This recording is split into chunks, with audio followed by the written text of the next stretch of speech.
Picture the settlement before any of this began. Timber longhouses arranged along a ridge above cultivated fields, smoke rising from cooking fires, cattle penned near stone-chambered tombs built to hold generations of ancestors. 5,000 years ago, in what is now southern Sweden, a farming culture flourished. Archaeologists call them the funnel Beaker people, named for the distinctive shape of their pottery.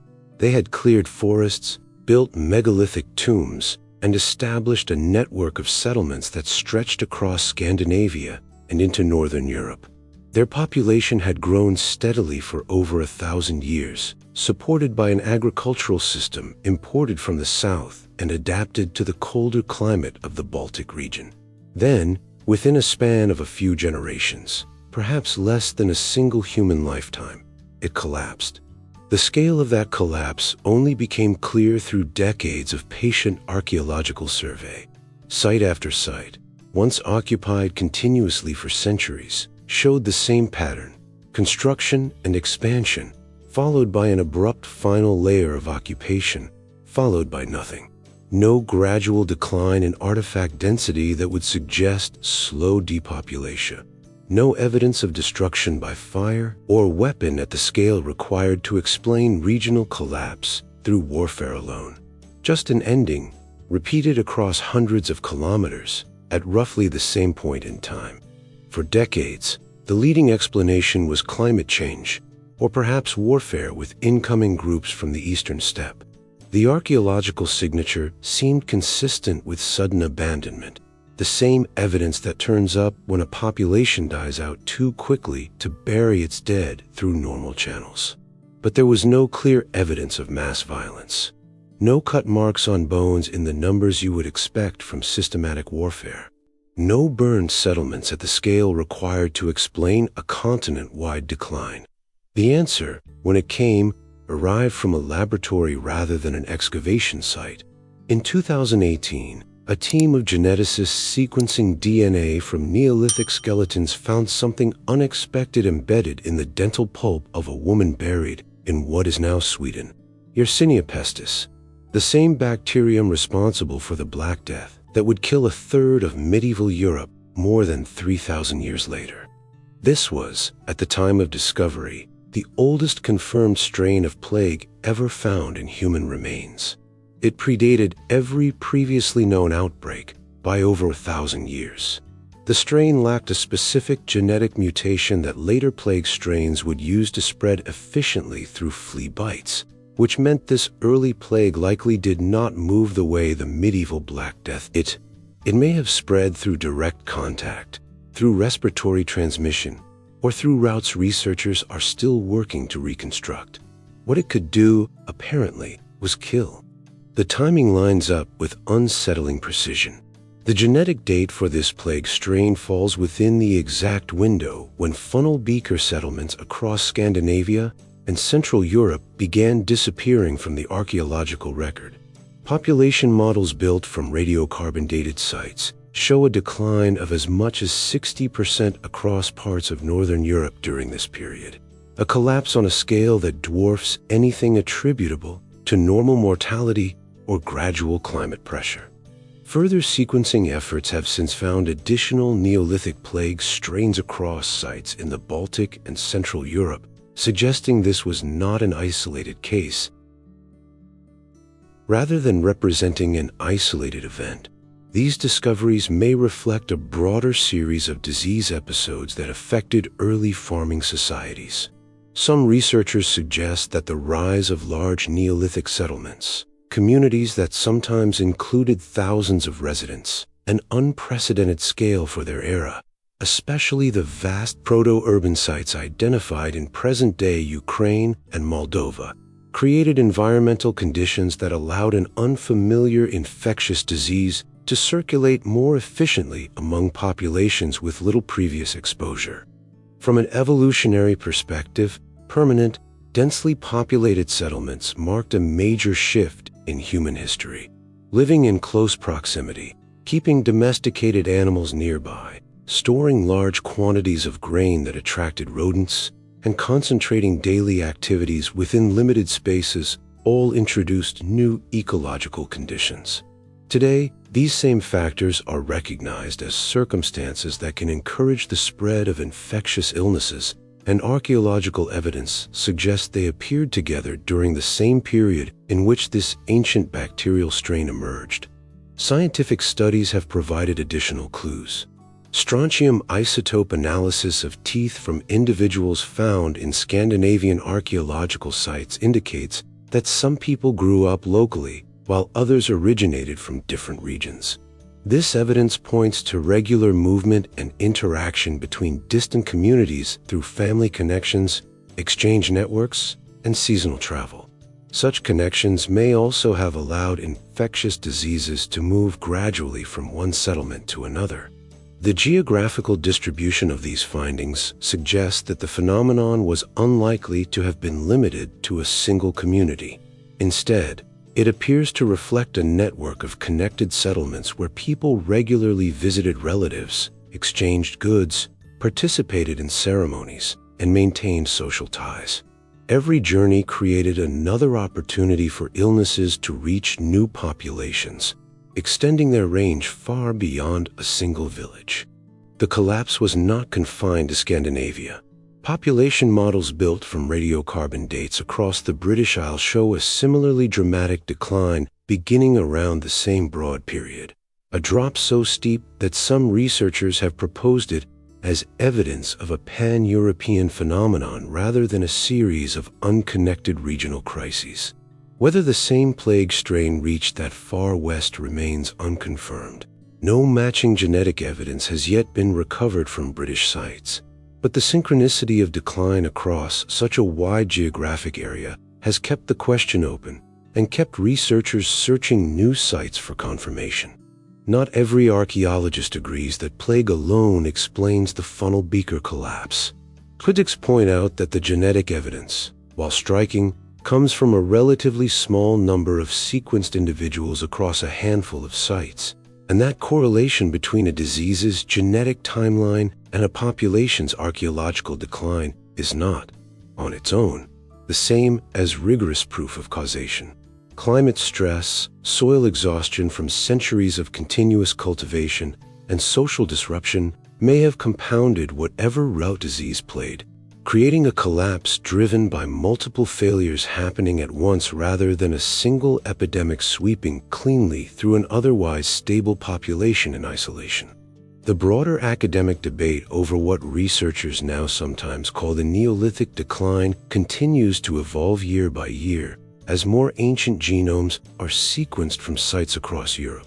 Some population geneticists have proposed that this era also saw a significant genetic turnover across the continent, a wave of migration from the Eurasian steppe, associated with early Indo-European speakers and new burial customs, arriving in the exact centuries following the population collapse.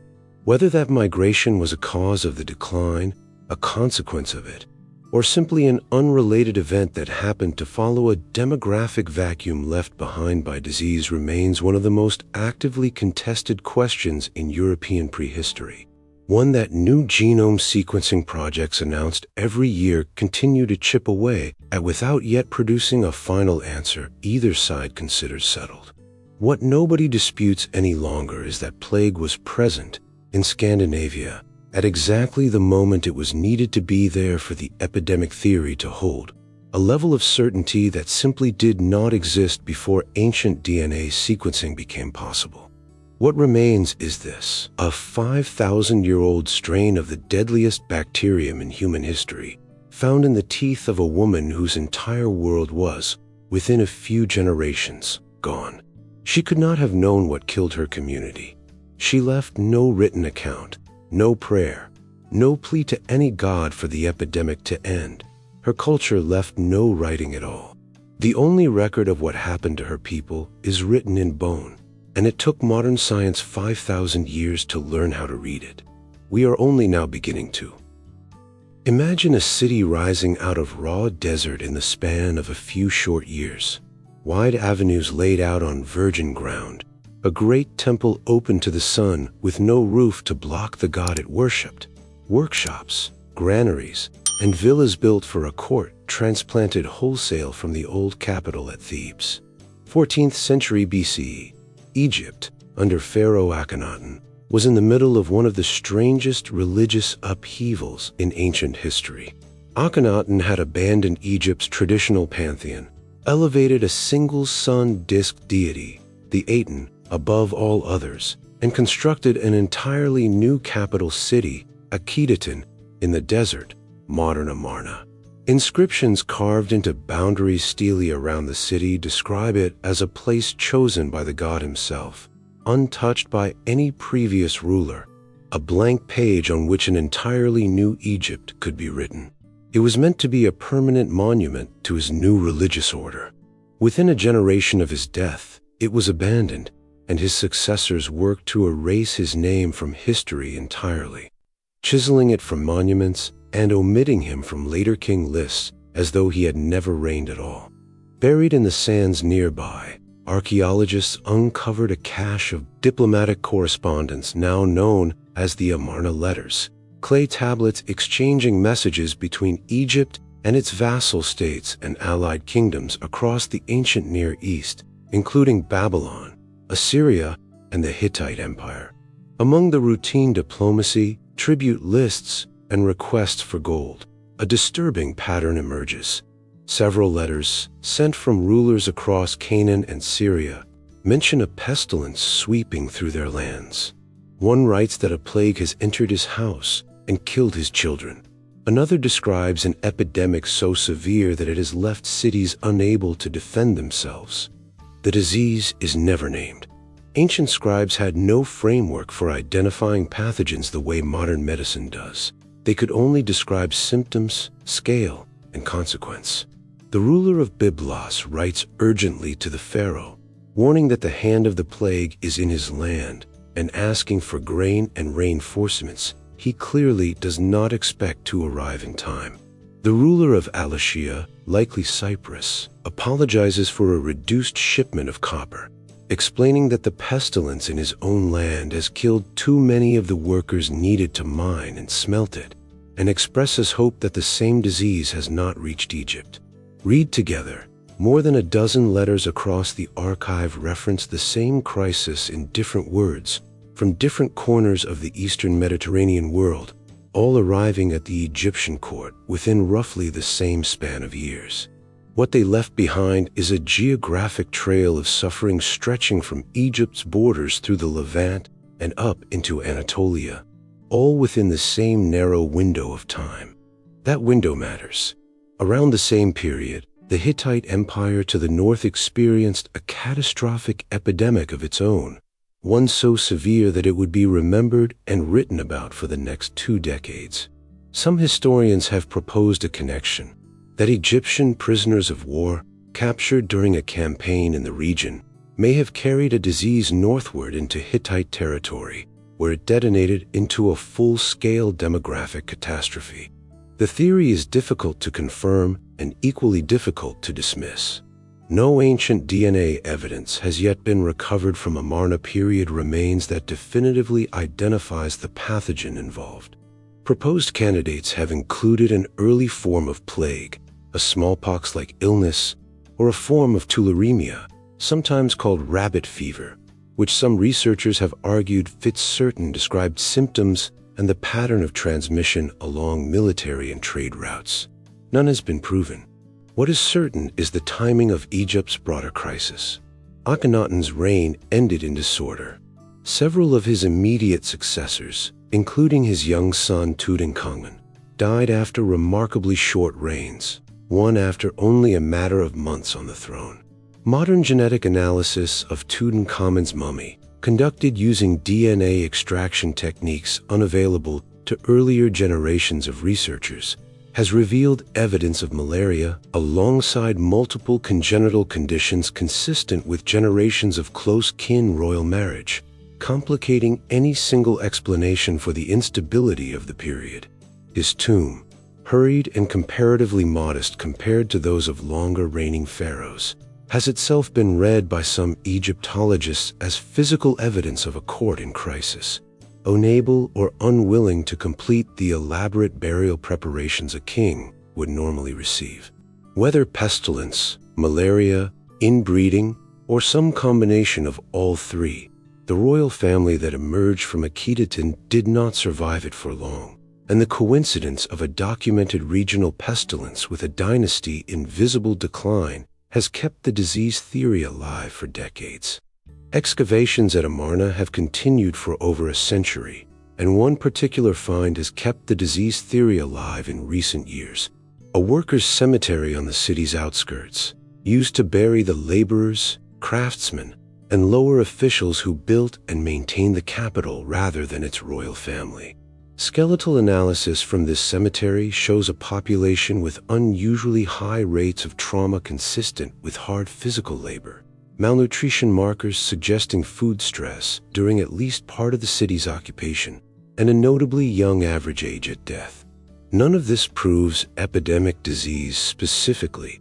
Malnutrition and overwork can shorten lives without any pathogen involved at all, but it does establish a population already under significant physical stress at precisely the period when the pestilence described in the Amarna letters was, according to Egypt's neighbors, actively spreading through the region.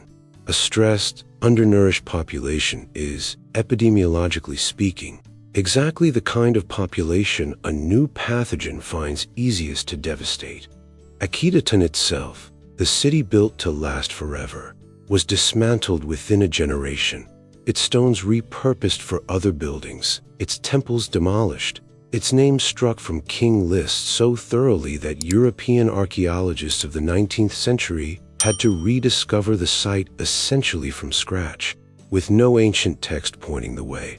Whether disease played a direct role in its abandonment or simply arrived alongside a collapse already underway for religious and political reasons remains an open question, one that no amount of further excavation at the site itself is likely to resolve conclusively without skeletal remains suitable for pathogen testing, remains that, so far, have proven frustratingly difficult to locate in sufficient quantity. The letters, at least, are unambiguous about one thing. Something was moving through the ancient Near East in those years, and it terrified the people who wrote about it, kings and vassals alike, each one certain his own kingdom would be next. Picture Hattusa, the Hittite capital, built into the rugged highlands of central Anatolia, massive stone fortifications following the natural contours of the terrain, a lion-flanked gate marking the entrance, temple complexes and royal archives housing thousands of cuneiform tablets recording the empire's laws, treaties, and rituals. If Egypt's neighbors wrote in fragments and diplomatic asides, the Hittite Empire left something far more direct, pulled from that very archive, a set of prayers composed by King Mursalai II, addressed to the gods, begging them to end a plague that had already been killing his people for 20 years by the time he wrote them down. The Hittite Empire, centered in what is now central Turkey, was one of the great powers of the late Bronze Age, a rival to Egypt itself.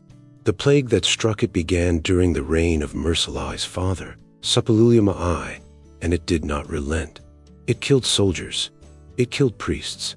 Eventually, it killed Suppiluliuma himself, and then his immediate successor and elder brother, Arnawanda II, who reigned for barely a year before the disease took him too. By the time the throne passed to Mursalai, the empire had been bleeding population for 2 full decades. Mursalai's prayers, preserved on cuneiform tablets recovered by archaeologists in the early 20th century, are extraordinary documents, part religious appeal, part historical record, part confession. In them, he searches methodically for a cause, treating the epidemic almost like a legal case requiring investigation rather than a random misfortune to be endured. He consults oracles repeatedly across the years, asking different questions each time, refining his search when one line of inquiry fails to produce a satisfactory answer. He considers whether the gods are angry over broken treaty oaths sworn by his father. He considers neglected offerings to temples that had gone without proper maintenance. And in one especially striking passage, after years of searching, he connects the plague directly to his father's actions, specifically to the mistreatment and killing of prisoners taken during a military campaign against Egyptian-held territory in Canaan. The very campaign some historians link to the disease outbreak recorded in the Amarna letters to the south, and to the breaking of a sworn treaty oath with Egypt that, in Merciali's religious worldview, would have been considered an offense, serious enough to draw divine punishment down on an entire nation. It is one of the earliest documented instances in human history of a leader trying to reconstruct, after the fact, the origin point of an epidemic, and arriving, through religious reasoning rather than epidemiology, at something that sounds remarkably like an early theory of imported contagion. Alongside the prayers, Hittite ritual texts describe elaborate purification ceremonies aimed at physically driving the disease out of the population. Rituals involving a ram, sometimes decorated and dressed, symbolically loaded with the sickness of the community and driven out beyond the city's borders, never to return. Some scholars have noted the conceptual similarity to later scapegoat traditions recorded across the ancient Near East and beyond, a recurring human impulse to give an invisible affliction a physical body that can be identified, blamed, and expelled. Whether any of these ceremonies had the slightest effect on transmission is, of course, unknowable. What they demonstrate is a society that understood, in its own terms, that this was a problem requiring active intervention rather than passive endurance, even without any concept of what a pathogen actually was. Modern researchers have proposed several candidates for the identity of the Hittite plague, including tularemia, an early strain of plague, or a smallpox-related virus, each theory drawing on the limited symptom descriptions scattered across the prayer texts alongside comparative evidence from better documented epidemics in neighboring regions of the ancient Near East. Some point to the prolonged duration and cross-generational mortality as evidence of a disease that became endemic within the population rather than a single explosive outbreak, recurring in waves over 2 decades, weakening the empire's manpower and administrative capacity year after year rather than delivering one catastrophic blow. The consequences were severe regardless of the pathogen's identity. Hittite military campaigns were disrupted by manpower shortages directly attributed, in the empire's own records, to plague losses. Administrative correspondence from the period shows a state struggling to maintain its borders and its labor force simultaneously. The empire would recover under Merciali's reign, but the 2 decades of plague left a mark on Hittite political memory that outlasted the disease itself, embedded permanently in religious texts that priests would have continued reciting for generations. The empire Mercilli eventually stabilized would not survive the Bronze Age collapse that swept across the eastern Mediterranean roughly a century later. A much larger and more thoroughly studied catastrophe involving climate disruption, mass migration, and the mysterious raiders later Egyptian texts call the Sea Peoples. Some historians have speculated, without firm evidence, that 2 decades of plague-driven population loss under Mercilli's father and brother may have left the Hittite state structurally weaker than it appeared at its territorial peak. A hidden vulnerability inherited by later kings who had no way of knowing their empire's demographic foundation, had never fully recovered from a war fought against an enemy no army could engage directly. It is impossible to prove such a long-delayed causal chain conclusively, but the timing invites the question regardless.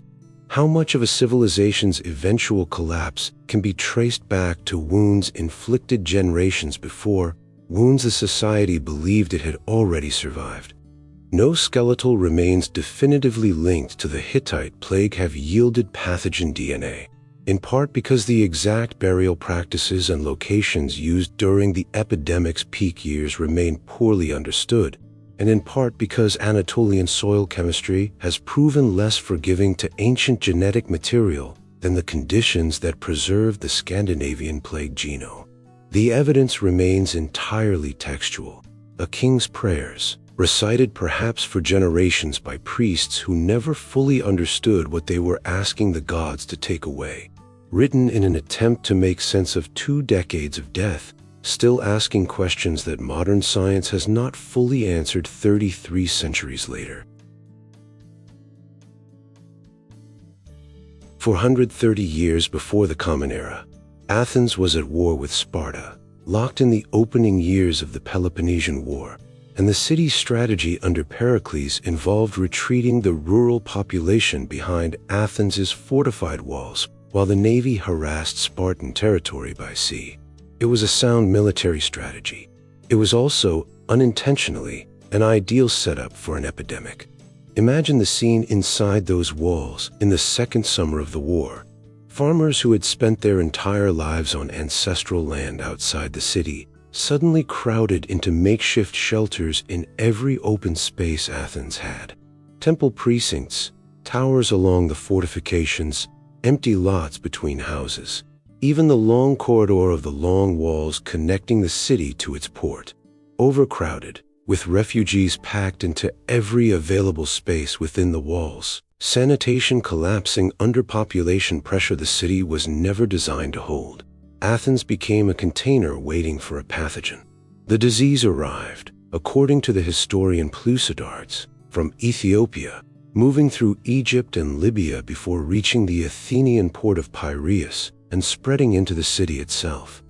Carried, most likely, along the very grain shipping routes that kept the blockaded city fed. What makes the Plague of Athens unusual among ancient epidemics is the quality of its documentation. Thucydides did not simply record that a plague occurred. He had contracted the disease himself and survived. And he wrote what remains one of the most clinically detailed descriptions of an illness to survive from the ancient world. Fever, redness and inflammation of the eyes, bleeding from the throat and tongue, violent coughing, stomach spasms, unconquerable thirst, skin covered in small blisters and ulcers, and in many cases a restlessness so severe that victims could not bear to have any covering touch their skin. He described the progression stage by stage, almost like a physician's case notes rather than a historian's narrative. The disease began suddenly, without warning, in a person previously in good health. It moved into the head, causing violent headaches and inflammation. It descended into the chest, producing a hard, dry cough. It settled in the stomach, causing vomiting and bile of every kind that physicians of the time had names for. He described the mortality in similarly precise terms. Some victims died on the 7th or 9th day from internal burning, while others who survived the initial onset were left with lasting damage. Memory loss, so severe some could not recognize their own families or even themselves, or extremities lost to the disease's later stages, fingers and toes, and in some cases genitals. Victims who lived on maimed by a disease that had otherwise released its grip on them. He noted, with the eye of someone who had lived through it, that survivors developed apparent immunity and moved fearlessly among the sick, tending to the dying in ways the unafflicted dared not. A detailed modern epidemiologist still cite as one of the earliest written observations of acquired immunity in the historical record, centuries before anyone had a word for the concept. For over 2,000 years, historians relied entirely on this description to try to identify the disease. And for over 2,000 years, the identification has failed to reach consensus. More than 30 different diseases have been proposed as candidates, based on Thucydides' symptom list: typhus, typhoid fever, smallpox, measles, bubonic plague, anthrax, an early form of Ebola like hemorrhagic fever, and even a combination of 2 diseases striking simultaneously, a theory advanced by researchers who argue that no single known pathogen matches every symptom Thucydides recorded, and that the mismatch itself is best explained by 2 epidemics overlapping in the same overcrowded population at the same catastrophic moment. In 2006, researchers examining dental pulp recovered from a mass grave dated to the plague period excavated beneath the Kerameikos Cemetery in Athens during subway construction work in the 1990s, reported DNA evidence consistent with typhoid fever. The finding made international headlines as a potential solution to one of history's oldest medical mysteries. Front-page coverage declaring, prematurely, that a mystery 2.5 millennia old had finally been solved by modern genetics. It has not, however, ended the debate. Subsequent researchers have questioned the sample size, noting that the positive result came from a small number of teeth within a single mass grave that may not be representative of the epidemic as a whole. The preservation quality of ancient DNA extracted from a burial context vulnerable to modern contamination, and whether Thucydides' described symptoms, particularly the described skin ulceration and the specific timeline of internal burning he describes, which do not perfectly match typical typhoid presentation, can be reconciled with the genetic finding at all. Attempts by other research teams to replicate the result using different extraction techniques on additional teeth from the same site have, notably, failed to reproduce the original finding, a discrepancy that has done little to settle nerves on either side of the debate. The human cost was staggering regardless of the pathogen's final identity. Modern estimates suggest the plague killed between 75,000 and 100,000 people, potentially a quarter or more of Athens' population, including Pericles himself, the very leader whose wartime strategy had inadvertently created the conditions for the outbreak. Thucydides argued that the plague fundamentally altered Athenian society, that watching death arrive indiscriminately, regardless of piety or virtue, drove a wave of lawlessness and abandoned restraint that outlasted the epidemic itself and contributed to Athens' eventual defeat in the war. The plague's influence rippled outward beyond Athens' own borders. The broader body of Greek medical writing associated with the physician Hippocrates, compiled and circulated in the decades following the epidemic, shows a marked increase in attention to epidemic disease as a category worth systematic study. Careful observation of symptoms, environmental conditions, and seasonal patterns, an approach some historians of medicine trace, at least partly to the shock of watching a plague of this scale unfold within a major Greek city with no framework available to explain or contain it.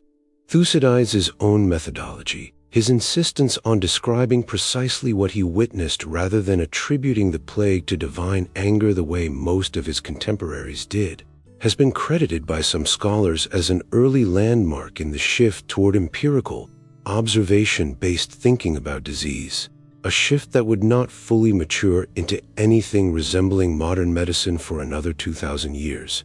But that had to begin somewhere.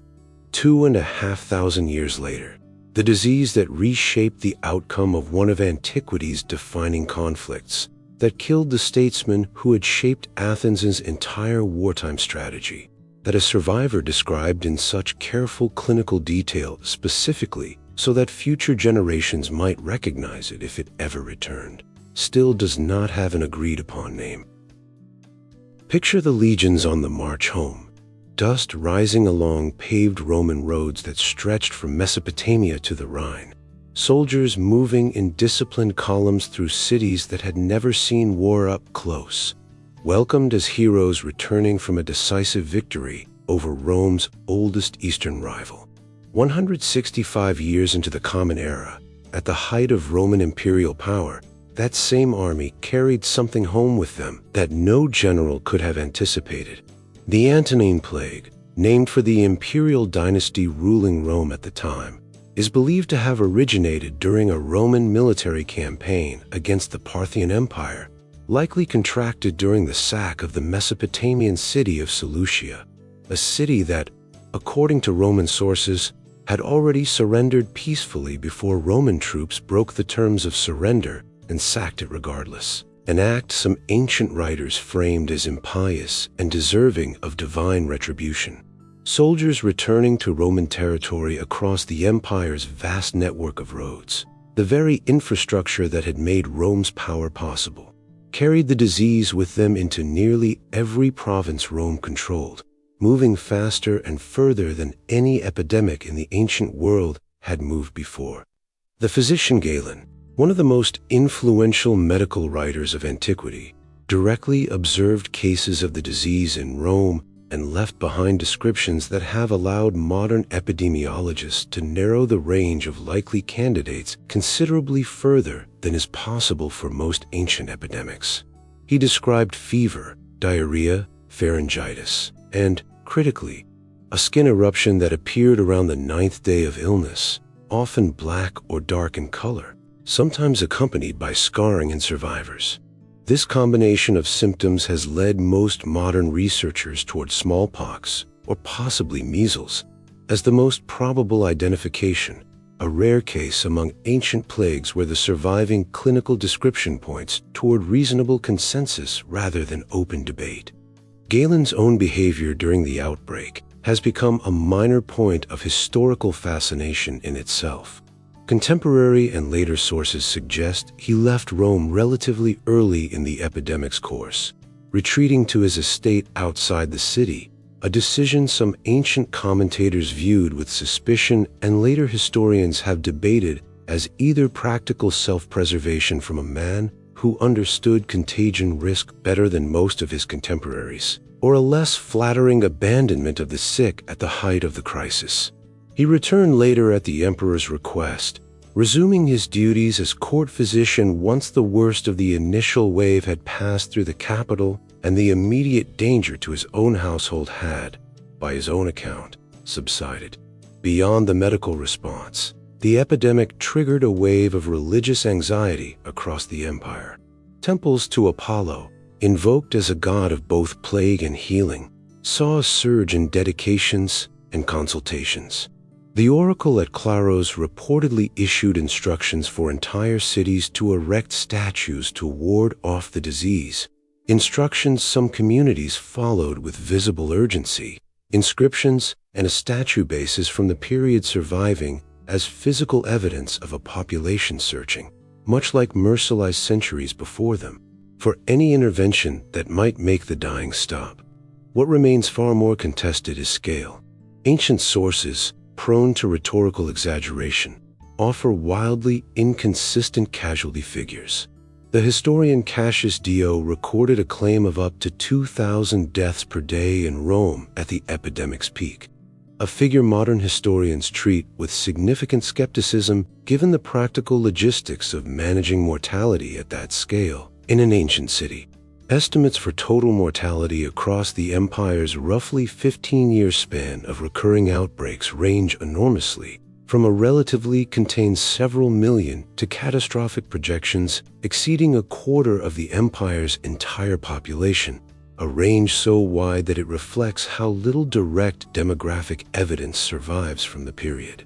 Economic historians have looked for corroborating evidence outside the literary sources, with mixed results. Coin hoards from the period show shifts in minting volume and metal debasement that some scholars read as signs of fiscal strain consistent with a major demographic shock, though others caution that Rome's currency was already under pressure from military spending along the Danube frontier for reasons unrelated to disease. Papyrus tax records from Roman Egypt, one of the best documented provinces of the ancient world thanks to its dry climate preserving organic material that would rot elsewhere, show a measurable drop in registered taxpayers and land under cultivation in the years following the plague's arrival. Among the more direct pieces of demographic evidence available for any ancient epidemic on this list, though even here scholars disagree on how much of the decline reflects mortality versus population, movement, or administrative changes unrelated to disease at all. The plague's reach extended well beyond Rome and the Danube frontier that dominates most surviving accounts. Inscriptions and administrative records from provinces as distant as Roman Egypt, Roman Britain, and the Gallic provinces show disruptions in local governance and construction activity during the relevant years, suggesting the epidemic's footprint was genuinely empire-wide rather than concentrated in the capital and the military zones that happen to be best documented in surviving literary sources. This matters for how historians weigh the competing casualty estimates. An epidemic visible in the administrative record of provinces thousands of kilometers apart, with no direct military or political connection to one another beyond shared membership in the same empire, argues for a genuinely widespread event rather than a localized crisis inflated by dramatic reporting from a handful of well-documented cities. The consequences, whatever the precise death toll, were visible and lasting. Roman military campaigns were disrupted by manpower losses severe enough to appear directly in imperial records, most notably during Marcus Aurelius's wars against Germanic tribes along the Danube frontier, campaigns hampered by legions unable to maintain their strength. Some historians have argued that the labor and taxation shock of the plague contributed to broader economic strain that Rome never fully recovered from, marking a symbolic transition point between the empire's high imperial peak and the slower institutional decline that would follow across the subsequent century. Marcus Aurelius himself, the philosopher-emperor whose private reflections would later be published as the Meditations, spent the final years of his reign commanding armies weakened by the very epidemic his own soldiers had helped spread across the empire, and died in 180 CE on campaign along the Danube frontier, in a military camp rather than in Rome. His son and successor, Commodus, taking a very different and far less disciplined approach to rule that many ancient historians would later blame for accelerating Rome's decline. Whether Marcus Aurelius's own death was connected to the plague that bore his family's name has never been established with certainty. Ancient sources describe an illness, but do not clearly link it to the same epidemic still circulating through the ranks around him. The uncertainty itself has become part of the story, one more unresolved thread in an epidemic that touched nearly every level of Roman society, from anonymous soldiers to the emperor at its head, without ever being definitively identified by anyone who lived through it. Archaeological confirmation remains frustratingly thin. Unlike later plagues, no ancient DNA evidence has yet definitively confirmed smallpox or any single pathogen from remains dated to the Antonine outbreak. Smallpox's DNA in particular degrades poorly compared to bacterial pathogens like plague, leaving genetic confirmation an unresolved technical challenge rather than a settled question. What survives is Galen's clinical eye, a scattering of inconsistent Roman casualty claims, tax rolls from an Egyptian province quietly recording names that stopped appearing year after year, and an empire that many historians agree was never again quite as secure, quite as wealthy, or quite as confident as it had been the year before the legions marched home from Seleucia, carrying victory in one hand and something far more costly in the other. Picture Constantinople at its height, the greatest city in the Mediterranean world, its harbor crowded with grain ships from Egypt, its markets stocked with goods carried along trade networks stretching from Britain to China, its walls considered the most formidable fortifications on earth.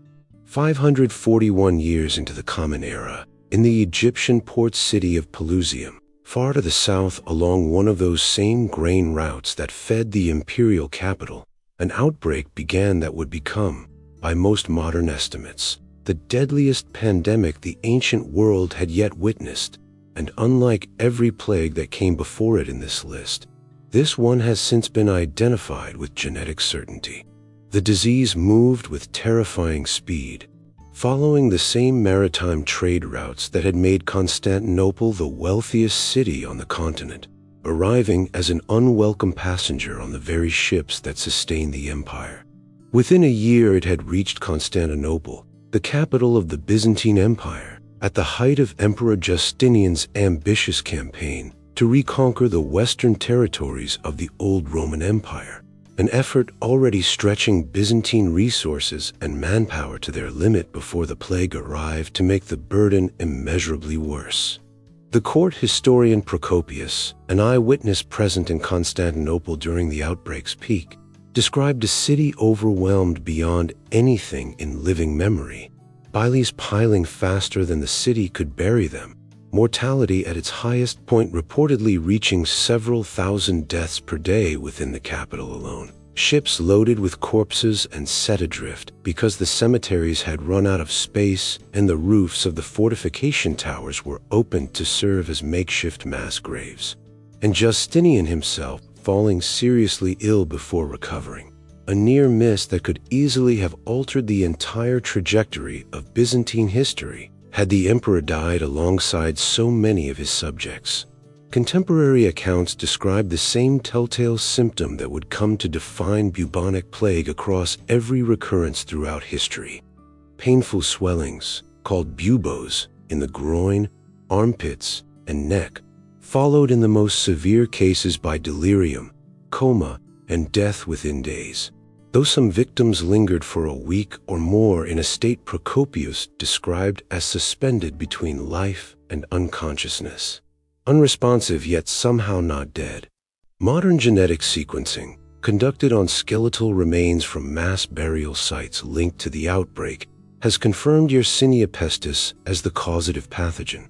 The same bacterium found in the 5,000-year-old Scandinavian remains from the first segment of tonight's video, and the same bacterium that would return 800 years later as the medieval Black Death. This makes Justinian's plague the first pandemic in human history definitively confirmed, through both textual description and genetic evidence, as a specific identified disease. Tracing the pathogen's ultimate point of origin has become its own scientific detective story. Genetic analysis of plague strains recovered from burial sites across the Byzantine world has allowed researchers to reconstruct something like a family tree for Yersinia pestis, and the branching pattern points toward an origin in Central Asia, likely carried west along the same overland and maritime trade networks that moved silk, spices, and other luxury goods between China and the Mediterranean world. The ancient trading system historians now generally group under the term Silk Road.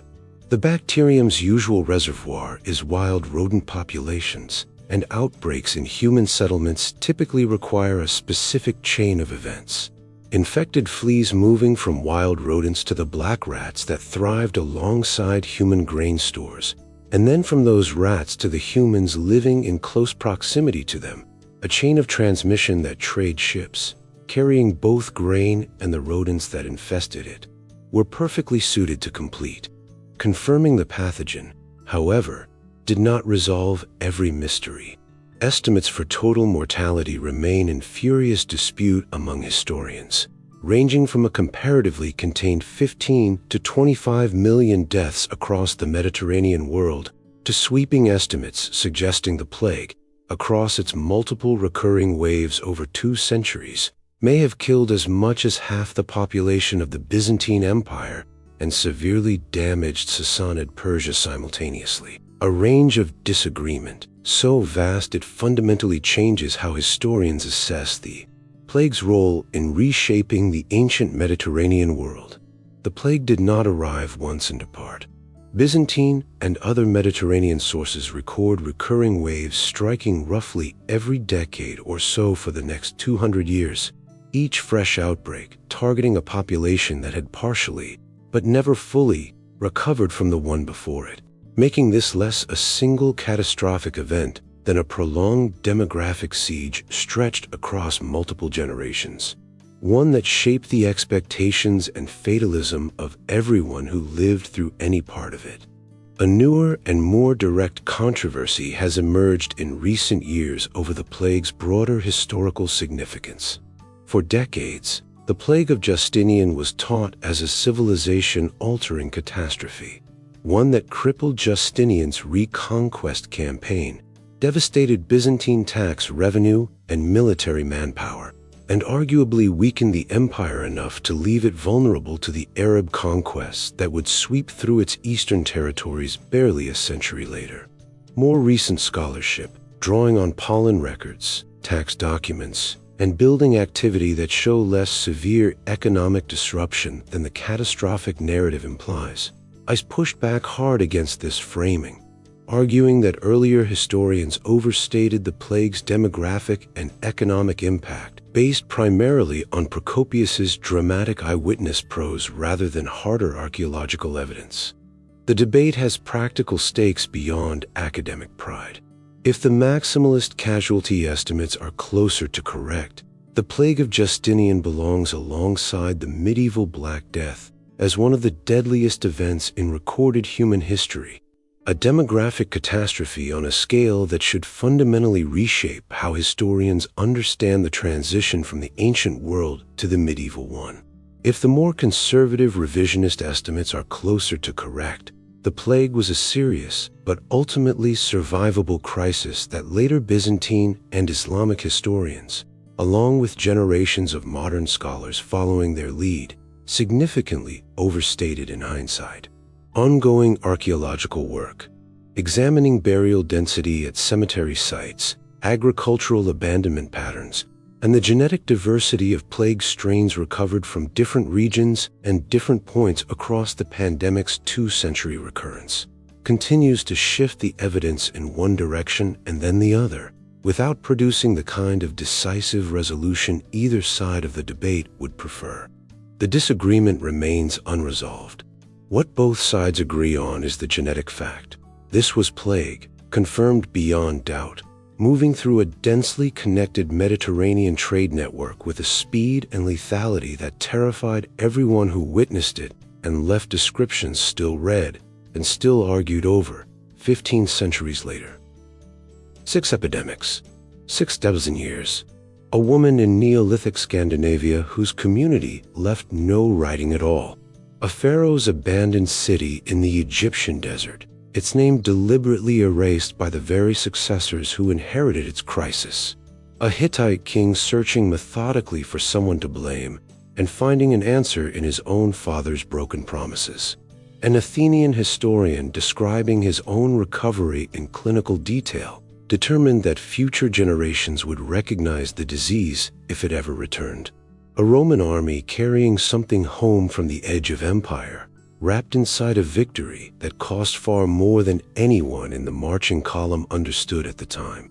And a 6th century pandemic, finally confirmed by science after historians argued about its true scale for 1,500 years without ever quite agreeing. Some of these mysteries have been solved, at least in part, by laboratories that did not exist when the questions were first asked.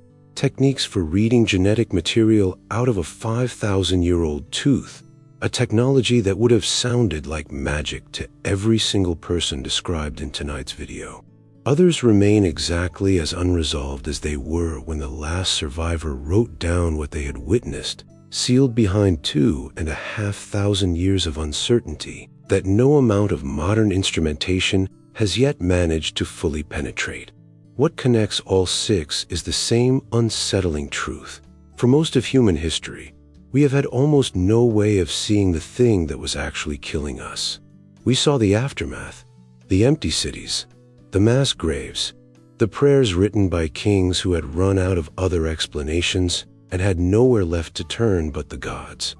Consider, for a moment, how differently each of these 6 societies experienced the exact same category of catastrophe. A Neolithic farming community with no writing system at all, unable to record anything beyond what its bones would eventually tell distant strangers thousands of years in the future. And Egyptian court fluent in written diplomacy, describing the crisis in letter after letter, yet never once naming what was actually killing people, because the concept of naming a disease by its specific cause simply did not exist yet. A Hittite king with enough administrative sophistication to conduct what amounts to an investigation, consulting oracles the way a modern official might consult expert witnesses, arriving at a conclusion that was almost certainly wrong in its specific religious framing, but not entirely wrong in its instinct that the plague had been imported from somewhere else. A Greek historian with the intellectual tools to describe symptoms with something approaching clinical precision, laying the groundwork, whether he intended to or not, for centuries of medical thinking that would eventually make diseases like his own identifiable.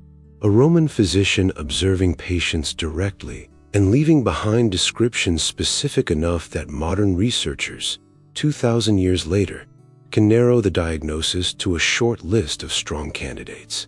And finally, a Byzantine historian whose account, once dismissed by some modern scholars as rhetorical exaggeration, has been at least partially vindicated by genetic science that proved the pathogen he described was exactly as real and exactly as lethal as he claimed. That progression, from silence to letters to prayers to clinical description to genetic certainty, is not just the story of 6 epidemics. It is the story of human beings slowly, unevenly, and often far too late, developing the tools needed to understand the invisible things capable of ending everything they had built. Each civilization on tonight's list did the best it could with what it had. None of them had enough. Some of us, watching from 3 or 5 or 6,000 years later, might be tempted to feel a certain comfortable distance from all of this, to treat these as stories from a world so different from our own that the lessons hardly seem to apply. That comfort deserves scrutiny. The pathogens that reshaped the ancient world moved invisibly, and in most cases, they still do. We have identified 2 of the 6 with genetic confidence, using tools that did not exist even 20 years ago, tools that continue to improve every year, recovering signal from remains that earlier generations of scientists would have written off as too degraded to yield anything at all. The other 4 remain. After everything modern science can currently bring to bear on 3,000-year-old bones and 2,000-year-old prose, essentially guesses, educated, careful, painstakingly researched guesses, built on genuine expertise and real evidence, but guesses all the same. Somewhere in the archaeological record, more of these stories are still buried, waiting for a laboratory technique that has not been invented yet to finally give them a name. Some of them are waiting in soil that has not been excavated. Some are waiting in teeth already sitting in museum drawers, sampled once with technology that has since been surpassed, ready to yield new answers the moment someone thinks to ask the sample a better question.